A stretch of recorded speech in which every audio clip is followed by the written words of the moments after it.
belum disinggung atau belum, diatur, maka masukkan di pasal berapa atau di bab berapa gitu. Kemudian masukannya seperti apa gitu. Sehingga itu akan lebih mempercepat dan mempermudah nanti analisis berikutnya gitu Bapak Ibu, gitu ya. Contoh yang lainnya ini saya sebutkan saja Bapak Ibu, pasal 5 huruf E guru pamong.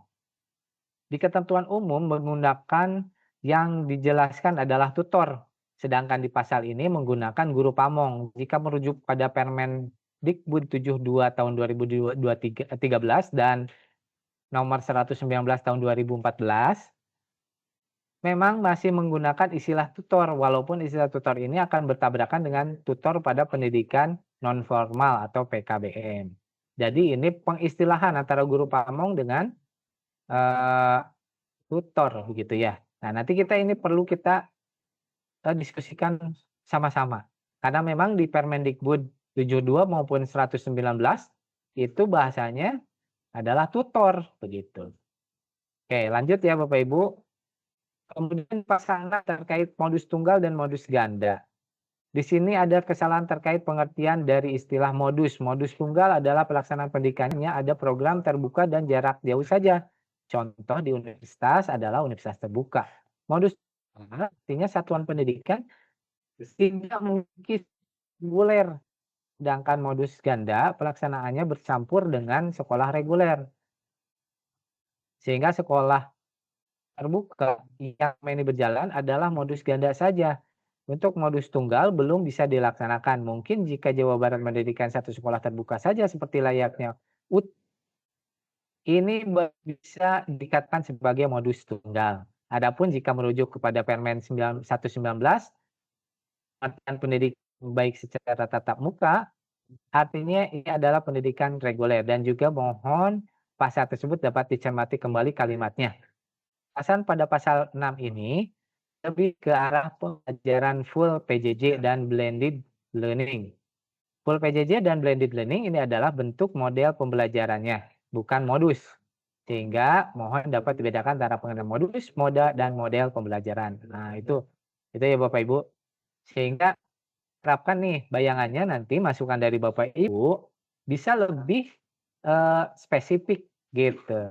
Yang lain, ini pasal 8 terkait pengawasan dan pengendalian, implementasi harus diperkuat, para pengawas pun harus dibekali pengetahuan dan pemahaman konsep pendidikan yang khusus dan pendidikan jarak jauh sehingga di lapangan tidak ada miskonsepsi dan salah penilaian. Pasal 9 terkait pembiayaan. Ada baiknya pasal ini lebih diperjelas siapa membiayai siapa dan untuk apa, tidak general. Jika memang sulit untuk merubah dana BOS pusat, ada baiknya yang tidak dapat dibiayai dana BOS, pembiayaannya ditanggung BOS daerah atau BPMU. Misal untuk pembiayaan guru pamong, tutor, dan atau guru. Nah, guru pamong tentunya sudah ada, tinggal guru kunjung barangkali ya permasalahan di kita. Oke, kemudian kan atas lampirannya nih Bapak Ibu. Nah, ini ya. Kemudian ada lampirannya. Nah, untuk di lampiran ini di bab 2 pengelolaan SMA terbuka. Di sini yang bagian A syarat sekolah induk 1A operasional, 1B minimal akreditasi B. Nah, ini masukan. Selain opsional diutamakan di ini masukan ya Bapak Ibu ya. Kenapa?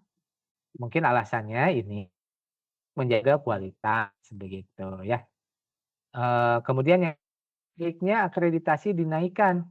Untuk negeri akreditasinya B, jika untuk swasta harus A. Nah, memang untuk saat ini seperti yang sudah diinformasikan di surat edaran, untuk akreditasi kita mensyaratkan A ya Bapak Ibu, karena memang kita selain membuka akses, kita ingin menjaga kualitasnya juga. Kalau akreditasi A itu diharapkan kualitasnya lebih baik begitu.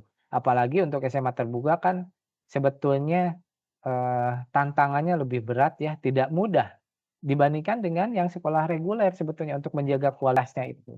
Jadi ketika sudah kita tentukan A minimal secara teori sekolah sudah bisa memberikan layanan lebih baik ya tentunya dibanding dengan yang akreditasi B gitu. Di atas kertas kan seperti itu Bapak Ibu. Eee, dan kita pun menunggu regulasi dari pusat sebetulnya karena hasil FGD terakhir, tahun kemarin gitu ya, bahwa pusat itu sedang menyusun nih saat ini regulasi kaitannya dengan penyelenggaraan SMA terbuka walaupun sampai saat ini belum keluar juga begitu dan waktu itu, eee, akreditasi yang dipersyaratkan itu harus A gitu ya, pusat itu. Maka kita mengantisipasi hal tersebut, sehingga untuk penyelenggaraan SMA terbuka yang sekarang, yang barunya itu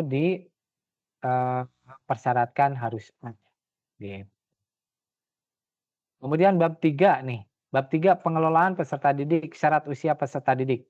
Syarat usia peserta didik ini masukannya sebaiknya disamakan dengan sekolah reguler yaitu 18 tahun pada saat tahun ajaran baru agar tidak tumpang tindih dengan program kesetaraan paket C. Nah, sampai saat ini kan bisa maksimal sampai 21 tahun kan begitu ya Bapak Ibu. Eee, itu masukan yang terkait bab 3. Kemudian bab 3 berikutnya yang kaitannya dengan pengelolaan pembelajaran dan penilaian. Nah, masukannya bab ini harus disesuaikan dengan kurikulum nasional atau kurikulum merdeka. Lanjut, bab 4. Nah, dana operasional SMA terbuka. Bab ini harus dijelaskan kembali lebih rinci terutama terkait pendanaan yang tidak dapat di-cover oleh dana BOS, harus dapat diakomodir oleh APBD, misal untuk pembiayaan tutor atau guru pamong, ini kan sudah ya, dan guru kunjung. Dan yang perlu diingat juga bahwa program Smarter adalah program pendidikan layanan khusus sehingga pemerintah daerah pun harus memberikan anggaran lebih terkait keputusan program ini. Nah, pendanaan tidak dapat dimakan dengan sekolah reguler. Jadi ini masukannya harus ada secara tertulis ya, terkait dengan dana operasional SMA terbuka gitu ya, penggunaannya seperti apa gitu, di-cover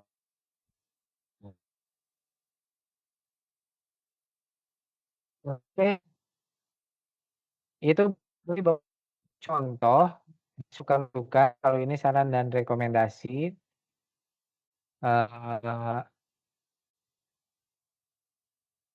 maka harap Bapak Ibu di cabang dinas maupun di kota kabupaten, para koordinator lapangan begitu ya, bisa memberikan masukannya yang lebih rinci, langsung to the point ke pasal-pasal yang ada di permen, gitu ya. Nanti kita akan, share kalau di grup PIC cabang dinas itu sudah kita share ya Bapak Ibu kan ya, pergubnya, kemudian lampirannya sehingga bisa dilihat, bisa dipelajari kira-kira bagian yang mana, atau punya permasalahan nih Bapak Ibu, oh ini terkait dengan, guru kunjung misalkan, masalahnya di sini. Nah mohon dilihat di pergub itu sudah ada atau belum, kalau sudah ada di pasal berapa. Nah dicermati mohon, di pasal tersebut seperti apa bunyinya, kemudian, eee, sebaiknya atau idealnya gitu ya, harus seperti apa sih bunyinya supaya memang bisa memfasilitasi atau mengakomodir, mengatur kebutuhan yang ada sekarang gitu. Itu Bapak Ibu ya. Jadi kita harap di minggu ini sudah bisa ada masukan. Itu barangkali Bapak Ibu, masukan yang bisa kita share ke Bapak Ibu, sehingga mudah-mudahan ada gambaran nih terkait dengan hal ini. Nah, eee, kira-kira Bapak Ibu untuk, kesepakatan kita, kapan maksimal masukan dari Bapak Ibu kita buka gitu? Maksimal sampai hari apa? Apakah sampai hari Rabu atau sampai hari Kamis saja di minggu ini, hari terakhir? Sebaiknya sih lebih cepat lebih baik ya gitu ya.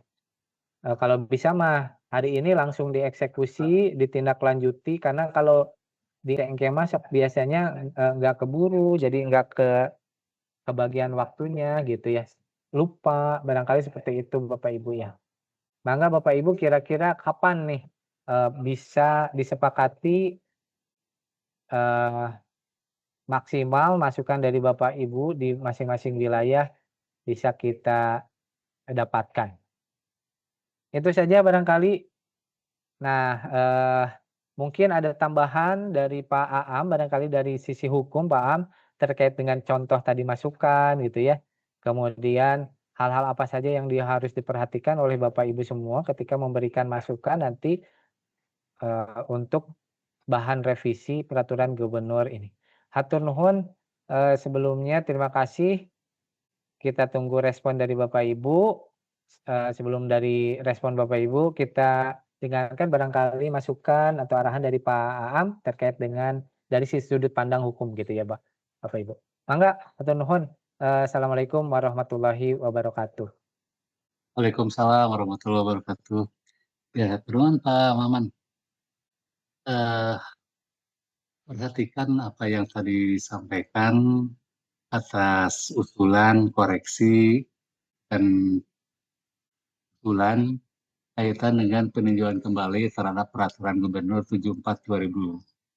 Nah, kita memperhatikan kaitan dengan tujuan utama atau maksud tujuan gitu, kayaknya seperti itu. Nah, intinya apa? Jadi semester ini bukan semata-mata untuk bisa membuat orang ini atau peserta didiknya ini adalah tidak sekolah. Sementara tujuan utama kita ini adalah eh, peserta didiknya ini harus terus sekolah. Tujuan utama dulu. Nah, tadi saya sedikit apa ya, ada narasi kalau dari seorang siswa yang memang sudah ternyata karena memang tujuan utama daripada semester tadi adalah untuk sekolah, ditambah lagi si siswanya sendiri atau pesertanya sendiri juga punya keinginan untuk terus sekolah lanjutan. Nah, maka dia berpikir mungkin ya, si siswa tadi itu ingin sekolahnya itu full, Pak. Nah, sementara itu apa ya, eh, dia orang-orang bekerja begitulah kira-kiranya. Nah, tetapi karena dia punya keinginan untuk sekolah full, maka memungkinkan dia ini ingin uh, sekolahnya itu adalah seperti layaknya sekolah-sekolah yang biasa. Nah, maka tadi pertanyaan itu, oh, betul ya. Nah, kalau pandangan saya, lihat dulu maksud tujuan.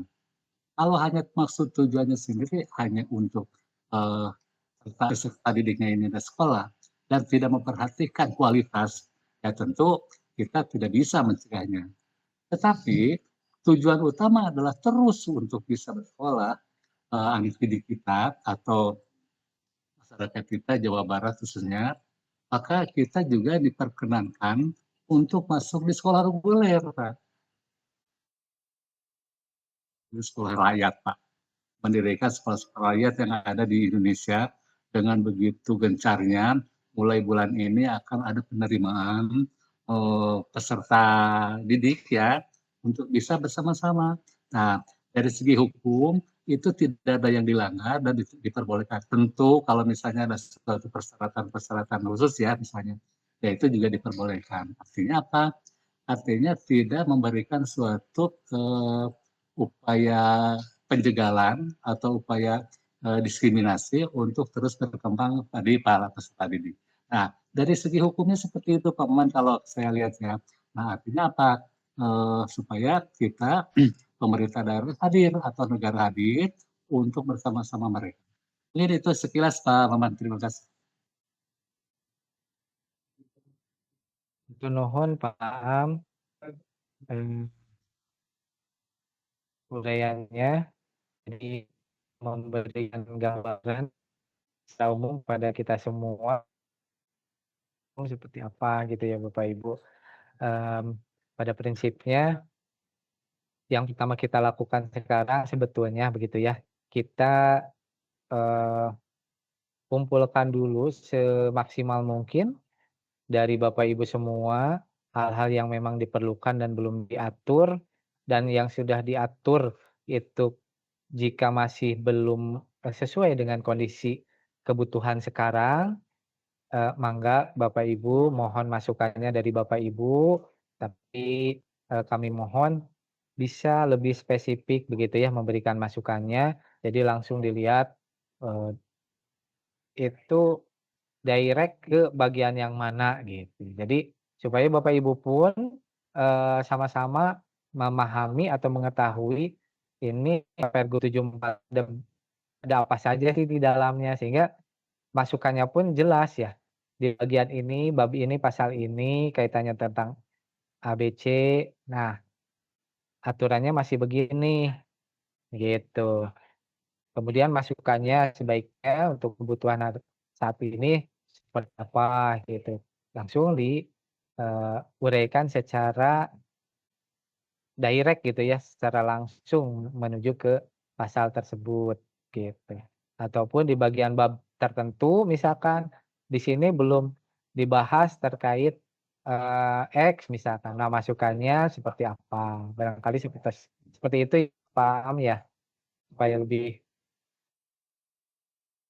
cepat sebetulnya. Nah, nanti setelah terkumpul masukan dari Bapak Ibu, kita bisa, eee, diskusikan nanti. Kalau dari Atau izin Pak Maman, mohon atau memang teman-teman ini, di dalam suatu narasi hukumnya tidak ada, di dalam pasal-pasal 74 ini misalnya tidak ada, atau di lampirannya tidak ada. Nah, berdasarkan faktual apa misalnya, ada misalnya gitu, ada potret gitu, itu boleh misalnya nanti akan kita memaksimalkan tapi ada miskomunikasi antara, penyelenggara dengan pemantau ya cabang dinas lah begitu ya. Pemantau cabang dinas ini, tidak, sinkronisasi. Nah, itu boleh nanti akan dibuatkan dalam bentuk, apa ya, bukan bentuk ya, rasinasanya ini yang penting, ketua lapangannya ini memberikan suatu arahan, nanti konten-konten hukumnya dibuatkan dalam bentuk,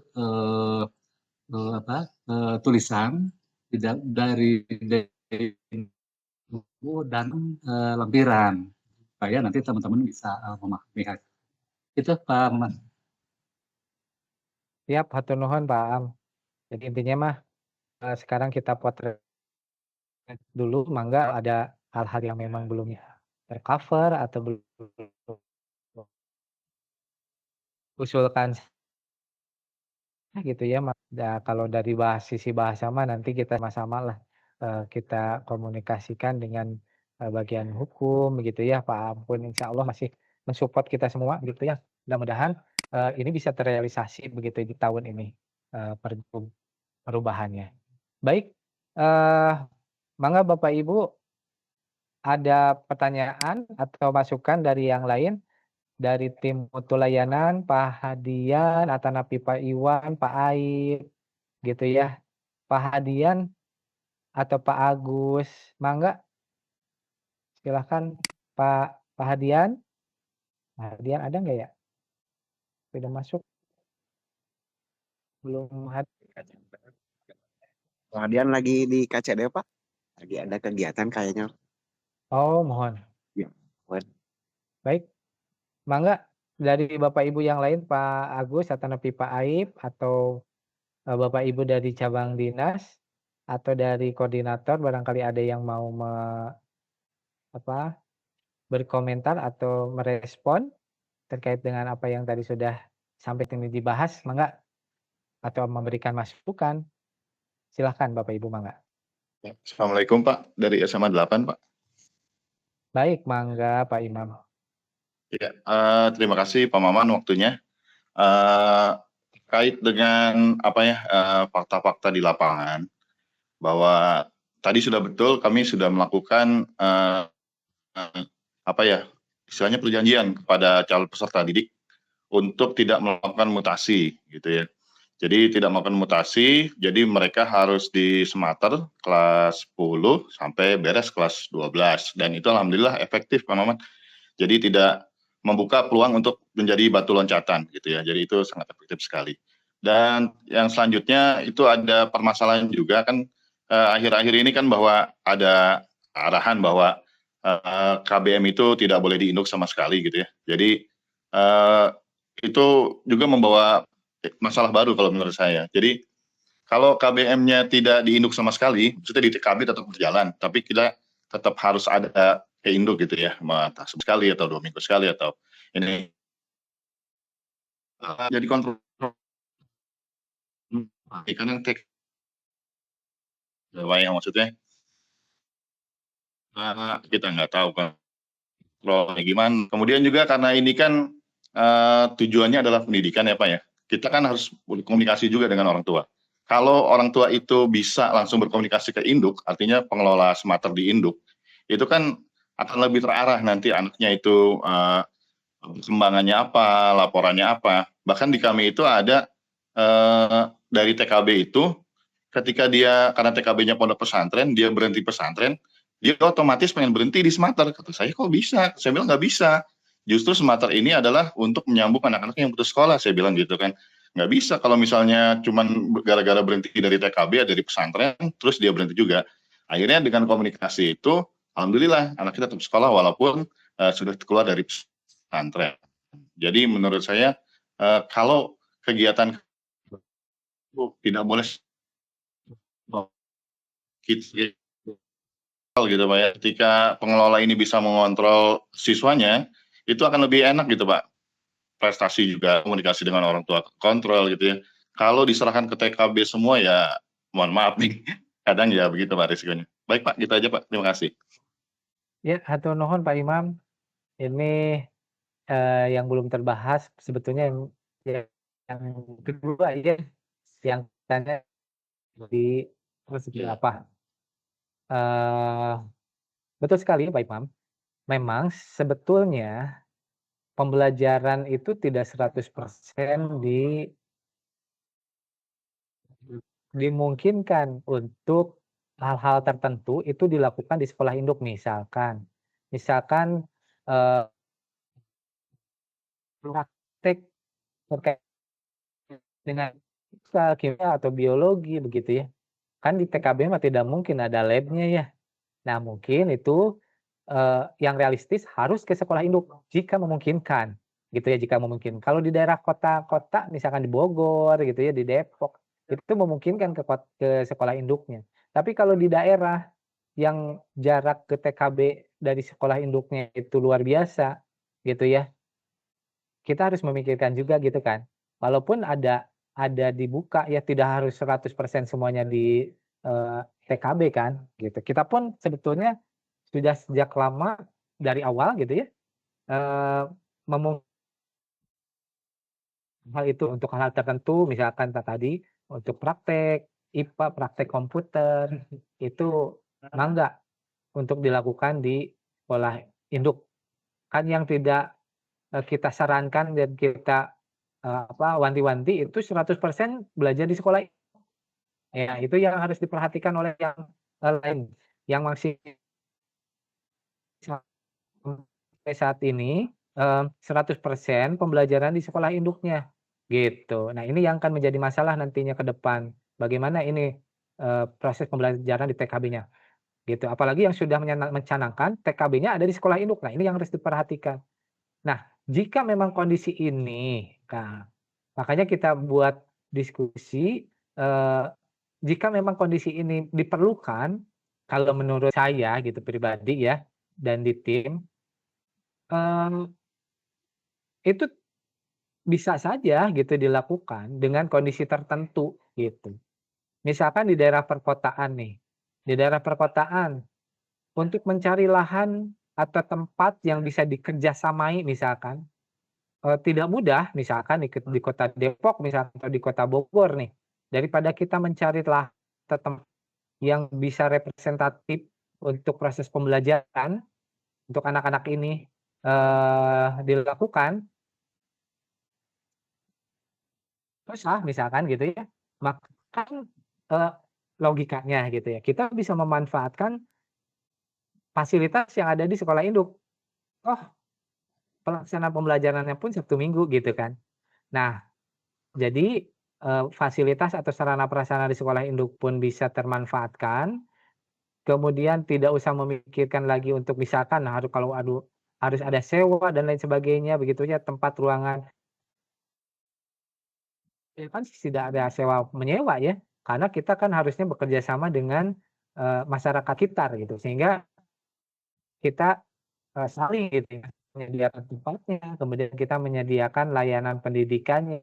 Jadi semuanya, bisa berperan dengan kapasitas masing-masing gitulah intinya. Tapi kondisi ini tentunya jika memang dibutuhkan untuk wilayah perkotaan gitu ya, dengan catatan yang tadi. Nah, maka ayo kita sama-sama, diskusikan. Apakah itu dimungkinkan, dibolehkan secara aturan atau dari aturan di atasnya? Kalau memang di aturan di atasnya tidak ada, aturan yang jelasnya terkait dengan hal itu dan itu di apa, eee, ada peluang untuk dilakukan, maka kita bisa lakukan kajian bersama-sama gitu. Kan, yang penting mah, kita pada prinsipnya ingin memberikan layanan yang, optimal kepada masyarakat terkait dengan penyelenggaraan pendidikan menengah gitu ya, kepada anak-anak, sasaran SMA terbuka. Nah, hanya kita harus punya komitmen sama-sama nih, bahwa betul sasaran yang kita, capai itu adalah yang sesuai dengan yang diinginkan gitu, bukan untuk yang lain-lain gitu. Nah, eee, kalau kita sudah paham dan, sepakati itu, maka mungkin itu untuk bisa dilakukan, tinggal nanti kita lihat dari sisi hukumnya seperti apa gitu. Sehingga, pada prinsipnya, bagaimana sih caranya kita bisa memberikan layanan lebih baik begitu dan lebih baik, lebih efektif, lebih efisien, lebih optimal gitu. Dari semua sudut pandang distrik-nya bisa penuhi gitu ya. Kemudian dari sudut pandang cabang dinas dan terutama di, tataran implementasi di sekolah gitu. Sekolah pun, bisa lebih optimal gitu memberikan pelayanan gitu. Karena kan kalau di sekolah nanti ada perhitungan atau, eee, apa namanya, perencanaan bisa dilakukan atau tidak gitu. Yang selama ini harus kita sama-sama, evaluasi, itu proses penyelenggaraan pembelajarannya nih. Apakah saat ini sudah dilakukan, eee, review gitu ya, ini sudah efektif atau belum ya penyelenggaraan pembelajarannya, gitu. Karena hal ini yang seringkali, eee, diingatkan oleh kementerian, oleh direktorat SMA, oleh Pak Direktur nih, ketika ada kegiatan, ada kesempatan membahas tentang semater yang ditanyakan oleh beliau dan, siswa gitu ya, yang pertama siswa dan siswa juga. Siswa ini siswanya harus dipastikan tuh gitu. Yang kedua, selain siswanya betul ada, harus dipastikan siswanya belajar gitu, itu. Dan yang berikutnya baru terpamong, kunjung gitu ya, TKB, itu Bapak Ibu. Jadi memang hal inilah yang harus jadi perhatian kita semua, ayo kita sama-sama perbaiki begitu. Jadi beberapa hal memang yang masih belum ada aturannya itu yang menjadi kita, tidak apa ya, tidak pas, tidak leluasa untuk melakukan, hal-hal yang seharusnya menjadi, layanan kita kepada masyarakat. Itu barangkali itu hatur nuhun Pak Imam, jadi catatan buat kita semua. Nah, tadi yang diungkapkan oleh Pak Imam, mohon itu dimasukkan ke dalam masukan yang, perlu terakomodir ya, atau diatur di dalam Pergub. Nah, nanti langsung saja, kalau bisa dilihat ini masuknya bagusnya ke bagian yang mana misalkan. Nah, jadi di kolom pertama nanti realnya sekarang di bagian yang mana gitu ya, dimasukkan misalkan bab anu tentang anu, di sini belum dicantumkan atau belum diatur terkait dengan bla bla bla bla, terus masukannya seperti apa gitu. Jadi kita akan lebih cepat nanti menyatukan analisis di pertemuan berikut. Itu barangkali ya. Terima. Mangga berikutnya Pak Nugraha ya Pak Nu dari KCD 8. Mangga Pak. Assalamualaikum warahmatullahi wabarakatuh. Halo Pak. Lepangan abdi Pak Tono Pak Tono Nugraha di KCD 8. Pak Tono, Mohon. Kalau sebagai pengawas. Ini Pak, terima kasih atas kesempatan yang diberikan. Ini Pak terkait pendampingan dan satuan pendidikan yang ada SMA terbuka. Dan kebetulan kan sekarang ada pengawas baru nih Pak. Banyak sekali Pak pengawas baru yang ada di 8 atau mungkin di distrik Jabar. Jadi secara prinsip mungkin sementara sudah berjalan dengan baik. Kemudian program kepengawasan ya sudah mulai dijalankan. Tapi banyak juga dari para pengawas yang baru yang notabene sama sekali belum mengetahui apa itu SMA terbuka seperti dari KCD 13. Kemudian juga ada beberapa guru yang memang yang dari pengawas itu banyak dari guru penggerak yang memang guru muda tidak memahami konsep smarter. Nah pada akhirnya mereka masih kebingungan karena kemarin kan sempat ada pelatihan tapi kan belum melibatkan pengawas baru Pak. Nah, jadi saya mohon ada sosialisasi lagi karena di 8 sementara mungkin yang menjelaskan tentang smarter hanya dengan Pak Rudi. Kalau dulu masih ada Pak Lutfi, sekarang Pak Lutfi sudah ke PSMA.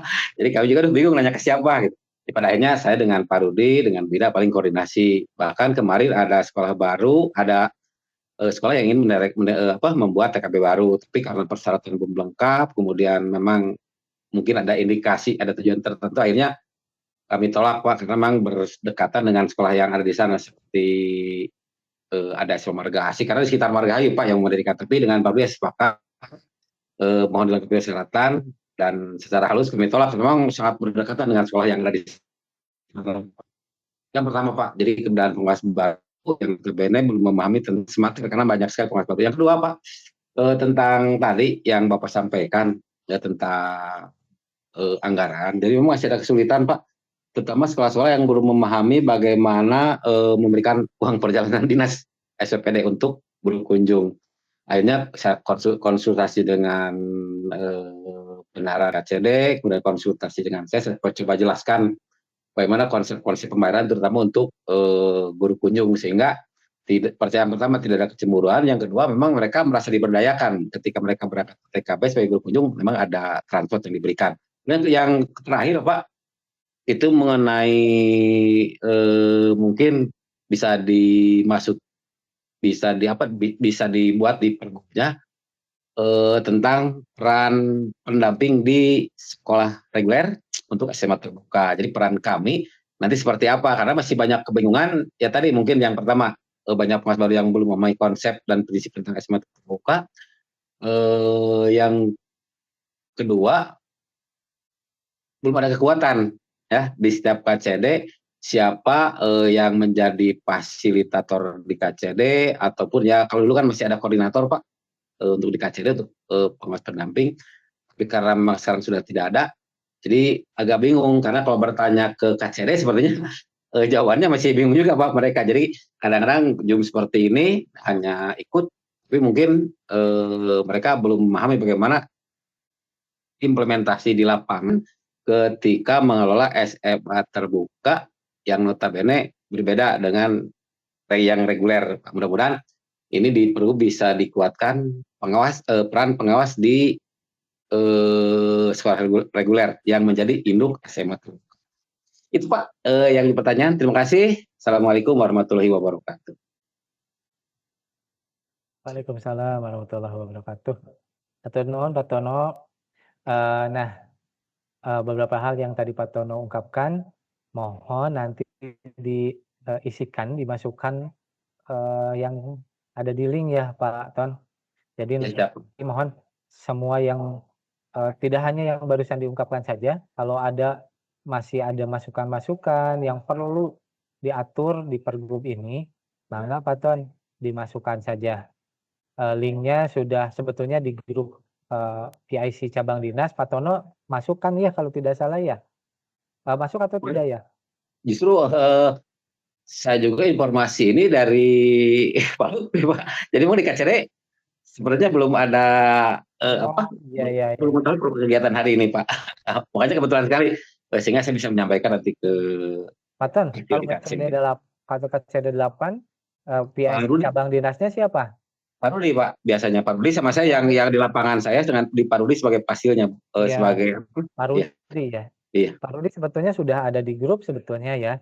Dan Iya, Pak. sudah dari beberapa dari pertemuan yang cabang dinas Iya. sebelum kegiatan hari ini. Nah, itu sudah di-share di grup cabang dinas di PIC untuk memberikan masukan dulu. Sebetulnya masukan dari cabang dinas tadinya menjadi referensi untuk kegiatan hari ini ditambah dengan kan hari ini ditambah dengan para koordinator turun. Baru ada 7. Nah, yang lain masukannya. Nah, oleh sebab itu maka mohon nanti diberikan masukan sana. Nanti kolaborasi saja masukannya dari para PIC cabang dinas maupun koordinator di tiap kota kabupaten gitu ya. Nanti lihat disamakan masing-masing cabang dinas 1, 13-nya di setiap seat tertentu ya yang sudah disediakan. Gitu. Nah, itu barangkali Pak Ton. Ya, siapa? Tapi pengawas nggak mau memberikan masukan, Pak? Teman-teman pengawas yang di KCD 8 kalau mereka diminta misalnya, Pak. Tidak apa-apa, Pak. Melalui Pak Tono saja nanti dikoordinasikan dengan Pak Rudi begitu ya. Jadi nanti itu masukan dari cabang dinas 8 gitu ya. Tidak apa-apa, Pak. Dikoordinasikan dengan para para pengawas, kemudian nanti komunikasikan ke Pak Rudi karena Pak Rudi kan PIC-nya ya, PIC dinas terkait smarter supaya ini bisa terkumpul ya dari lapangan.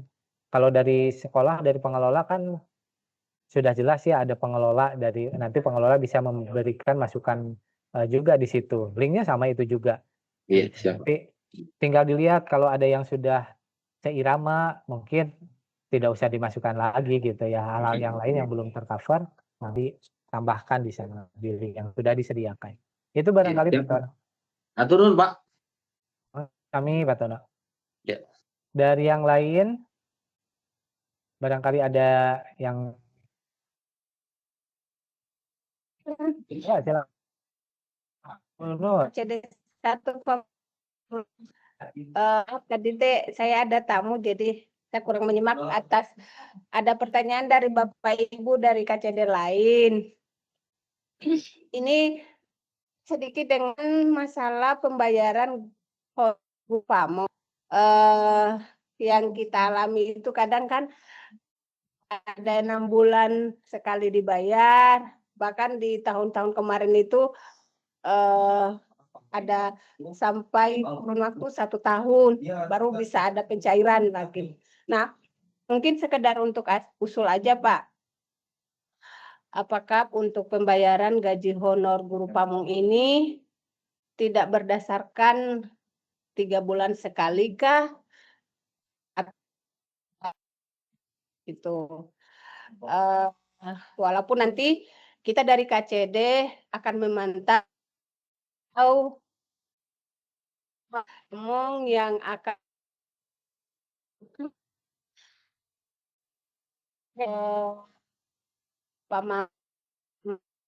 dan harus ya pun ada pengganti dan sebagainya itu ya itu aja sih Pak. Terus yang kedua mungkin kami dari KCD 1 juga belum memberikan ulasan-ulasan terkait dengan Pergub nomor 74 tahun 2020 ini apa yang harus kami tambahkan ataupun diusulkan karena saya juga lagi ada minta unek-unek ataupun permasalahan-permasalahan yang dihadapi di lapangan dari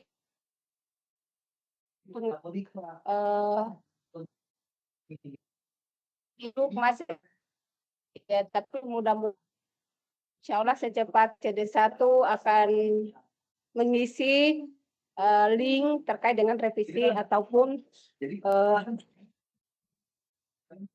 informasi yang terkait dengan Pergub nomor 74 tahun 2020. Itu aja Pak Maman, terima kasih. Baik, hatur nuhun Bu Nur. Ya memang untuk pencairan honor guru pamong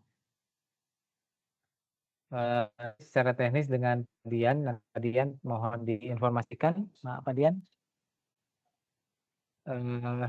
Disiapkan dari sekarang ya Bapak Ibu, kalau tidak salah di minggu ini ya Bapak Ibu mohon untuk sesegera mungkin mengkolek di cabang dinas ya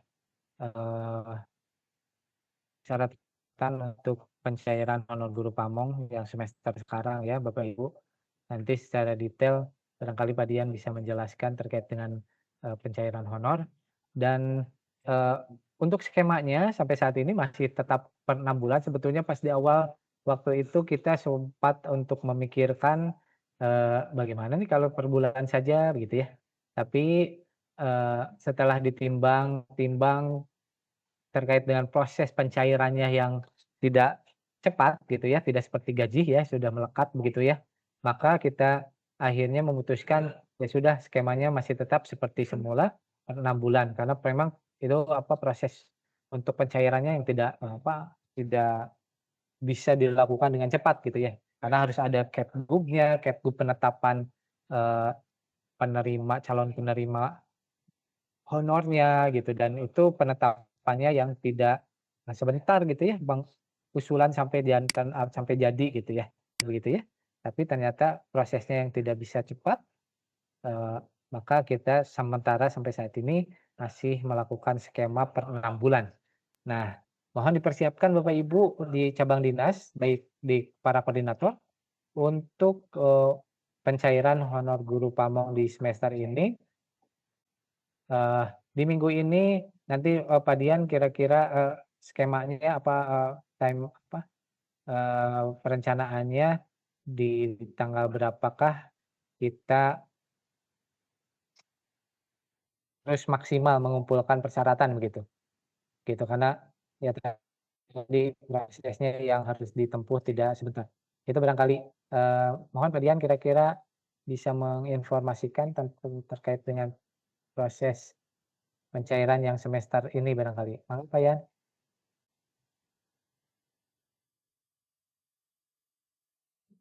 Ya, mohon Pak mohon izin ya, Bu Nur, mohon perhatian dan pertanyaannya berkaitan dengan honor guru pamong periode Januari sampai dengan Juni untuk semester 2 ya, tahun ajaran 2024-2025.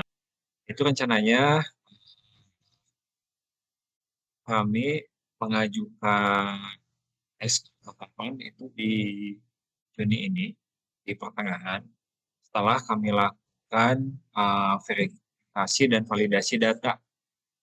Nah, kalau kita lihat, memang untuk SK penetapan guru pamong penerima honor itu tidak jauh berbeda dengan semester sebelumnya, periode Juli sampai dengan Desember 2024. Hanya kami perlu memastikan bahwa guru pamong yang ada di TKB, terutama yang terdapat di satuan pendidikan, itu memang masih bekerja dan masih aktif. Kami perlu verifikasi dan validasi